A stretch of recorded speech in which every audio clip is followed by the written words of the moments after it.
J'ai fait les beaux-arts après le baccalauréat, où j'ai appris pendant 5 ans à peindre, à dessiner, à exécuter un tas de belles choses sur le papier. Enfin belles, j'essayais. Par contre, je n'ai rien appris pour ce qui est de la bande dessinée, parce qu'à l'époque où j'ai fait cette école, c'est encore un peu vrai aujourd'hui, la bande dessinée n'était pas reconnue comme un art majeur et il y a des profs qui n'aimaient pas trop qu'on leur parle de cela. Donc en matière de bande dessinée, je suis plutôt un autodidacte. J'ai feuilleté les albums des autres, de mes aînés, j'en achetais, j'en consommais, ça me plaisait. Et voilà, j'ai appris le métier d'auteur de bande dessinée comme ça, tout doucement, sur le tas.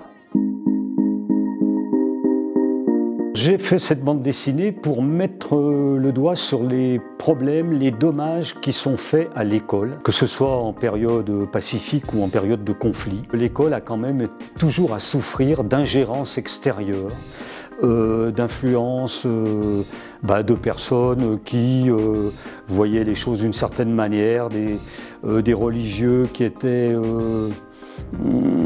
un petit peu braqués sur leurs intégrismes personnels, qui voulaient un peu trop intervenir. Et ça, je me suis rendu compte que c'est très ancien, mais que c'est encore très contemporain. On a un jeune instituteur afghan qui parcourt la montagne afghane de nos jours et qui va de village en village à la rencontre des enfants.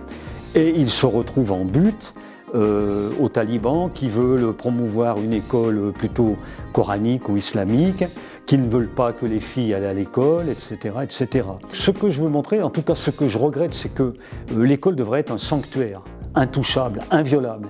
Mais il n'y a rien à faire, ce n'est pas possible et ce ne sera jamais possible. C'est ça que je veux montrer.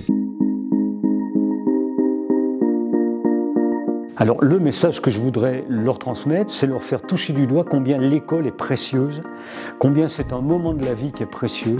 On a tous, quand on est adulte, même quand on devient relativement âgé, ce qui est mon cas, des souvenirs liés à l'école qui sont très forts. Ce sont nos premiers pas dans la vie, c'est les premiers moments où on s'affranchit de la famille, où on va à la rencontre des autres, où on apprend de l'extérieur, où on dialogue avec d'autres adultes que les parents ou que les oncles ou les tantes ou les grands-parents. Donc tout ça est très précieux et il faut que les jeunes d'aujourd'hui, que les jeunes gens qui vont lire ma bande dessinée soient convaincus que l'attachement à l'école et le respect de l'école et des comportements très positifs à l'école, entre eux, avec les maîtres et tout, sont absolument nécessaires. Quant à la valeur que j'accorde à ce prix, elle me paraît très importante parce que ce prix est attribué par plus d'une trentaine de classes de la région Île-de-France, donc par des jeunes gens et des jeunes filles qui sont concernés au premier chef par mon propos.